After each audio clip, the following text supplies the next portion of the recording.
Et salut à toi, j'espère que tu vas bien. Aujourd'hui, on se retrouve pour un nouvel épisode du podcast Nourris ta santé. Et aujourd'hui, comme l'épisode sur la périodisation à l'entraînement de force, eh bien, je vais en faire un aussi sur l'entraînement d'endurance, sur les sports d'endurance. J'avais plutôt parlé en étapes, en théorie, etc. dans l'autre épisode. Ici, je vais pouvoir donner un petit peu plus d'exemples avec un profil, on va dire, créé de sportifs d'endurance. Ça peut peut-être un petit peu plus te parler. Encore une fois, le principe reste assez similaire que les sports de force, mais il y a quand même quelque chose qui diffère. Il y a quelques points où il faut plus se concentrer par rapport aux sports de force. Mais voilà. Donc globalement, la périodisation, je vais pas redire ce que c'est. Je l'ai déjà dit dans l'épisode pour les sports de force. Mais pour rappeler rapidement, si tu as vraiment pas écouté les sports de force et que ça t'intéresse pas, la périodisation, c'est quand on cherche à adapter son alimentation selon les phases d'entraînement dans l'année en fait d'un sportif, puisque un sportif, si il est de haut niveau, c'est forcément il y a de la périodisation, mais même de niveau amateur, c'est intéressant d'en mettre selon le sport. C'est tout simplement différentes phases, qui est par exemple une phase où il y a plutôt du renforcement musculaire et renforcement tendineux pour ce qui est des sportifs d'endurance. Et par exemple, il y a d'autres phases où c'est plutôt développement de la VMA, il y a d'autres phases où c'est plutôt développement de l'endurance fondamentale, il y a d'autres phases où c'est justement zone de compétition. Voilà, il y a plusieurs zones pour ce qui est du sport d'endurance, et au niveau du sport d'endurance, on peut même considérer qu'il y a plus de périodes différentes que chez les sports de force, puisque ici on parle pas mal de VMA, on parle pas mal d'endurance en tant que tel, on parle aussi pas mal de tout ce qui est renforcement musculaire plutôt au niveau tendineux ici, mais pas que, et on parle évidemment des phases de compétition. Donc dans l'épisode sur les sports de force, on avait parlé de trois phases principalement. Ici on peut, je pense, parler de quatre phases, même si encore une fois, selon l'entraîneur, selon le sport, etc., eh bien les phases ne seront pas les mêmes. C'est-à-dire que dans certains sports d'endurance, eh bien la notion de VMA n'est pas forcément pertinente, ou du moins est moins pertinente selon les compétitions souhaitées. Mais là, je parle vraiment de manière globale pour que tu puisses un petit peu avoir une idée en tête, un schéma en tête, et que tu puisses mieux visualiser ce que je veux dire. Au niveau de ces 15 phases-là, eh bien évidemment, d'une phase à l'autre, eh bien l'alimentation va devoir être ajustée plus ou moins selon les différences qu'il y a entre ces phases, selon ce qu'on recherche et selon du coup ce qu'on cherche à obtenir avec l'alimentation pour justement subvenir aux besoins de l'entraînement et pour justement en tirer un maximum de bénéfices. Par exemple, en zone de compétition, eh bien on cherche surtout à avoir de l'énergie durant le jour de compétition, on ne cherche pas à développer nos qualités physiques qui ont déjà été développées au préalable à l'entraînement. Par contre, si on cherche à développer, par exemple, notre VO2 max ou si on cherche à se renforcer musculairement, eh bien, les besoins ne seront pas les mêmes d'un point de vue énergétique, mais aussi d'un point de vue composition en tant que telle de l'alimentation. Et c'est justement ça qui va ajouter des différences. Donc, au niveau de l'adaptation, il y a plusieurs points à faire attention. Et je vais les lister dans le même ordre que pour les sports de force. C'est-à-dire que premier point, c'est déjà l'apport calorique de l'alimentation. Est-ce que, selon les phases d'entraînement, tu as nécessité à apporter un apport calorique qui est stable, c'est-à-dire à apporter autant d'énergie à peu près avec ton alimentation que ce que tu en dépenses?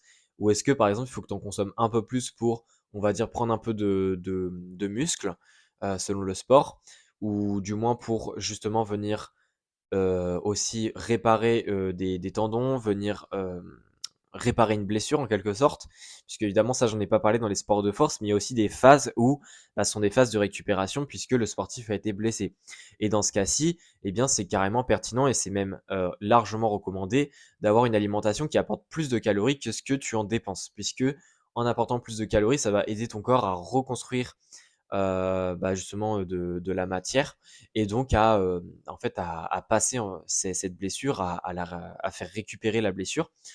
Donc ça voilà, c'est un exemple, mais il y a aussi pendant les phases par exemple de renforcement musculaire, selon ce que tu cherches à faire, selon comment tu cherches à te renforcer, hein, c'est pas que les tendons ou autre, et bien ça peut aussi être intéressant. Par contre, évidemment, en zone de compétition, il y aura pas cette idée de surplus calorique, et par exemple en zone d'endurance, eh bien si c'est des entraînements qui te font consommer énormément d'énergie et que tu veux en profiter pour, on va dire, un petit peu plus de perte de poids pour optimiser ton poids de forme, enfin pas ton poids de forme, mais optimiser ton poids pour la compétition qui approche, et bien peut-être que ici justement on sera plutôt en déficit calorique. Voilà, ça dépend vraiment de qu'est-ce que tu recherches à l'entraînement, puisque évidemment la nutrition c'est elle qui suit l'entraînement, c'est-à-dire que c'est pas adapter la nutrition pour après adapter l'entraînement, c'est vraiment adapter l'entraînement et selon comment tu veux que ton entraînement se fasse, eh bien il faudra adapter la nutrition en fonction de ça pour que ça puisse venir subvenir à tous les besoins. Donc il y a tout ce qui est aspect énergétique. Évidemment, selon les phases, il n'y aura pas la même idée derrière ça. Il n'y aura pas si forcément de surplus calorique, de déficit ou même de stabilité calorique. Ensuite, deuxième point, c'est de tout simplement faire attention aux macronutriments. C'est-à-dire que ici, les macronutriments, si on parle d'une récupération d'une blessure ou alors même d'un renforcement musculaire, eh bien, on sera un petit peu plus axé sur les protéines. C'est-à-dire que les protéines, on sera peut-être à 25% des apports caloriques qui viennent des protéines. Par contre, si on est sur une phase de compétition, eh bien peut-être que les protéines seront seulement de 15 à 20%. Si on est sur une phase d'endurance, eh bien là on s'intéressera surtout aux glucides et voire carrément aux lipides. Si tu cherches à faire des épreuves de très longue durée et que tu cherches à améliorer ta capacité à oxyder les lipides dans ton corps pour justement subvenir à tes besoins lors de grandes épreuves sportives, eh bien peut-être que dans ce cas-ci, les protéines, ça sera très peu, ça sera 15% maximum, et qu'à côté, il y aura énormément de lipides, il y aura peut-être 40% de lipides, et à côté de ça, eh bien, il y aura 40% de glucides ou alors 45% de glucides. Voilà, il y a plein de possibilités. Si en compétition, tu peux très bien monter carrément à 70% de glucides. Selon les épreuves d'endurance, c'est pas si courant, enfin, c'est pas si rare que ça que les gens le fassent. Et que à côté, tu mettes 15% de lipides et 15% de glucides. Enfin, 15% de protéines et 15% de lipides.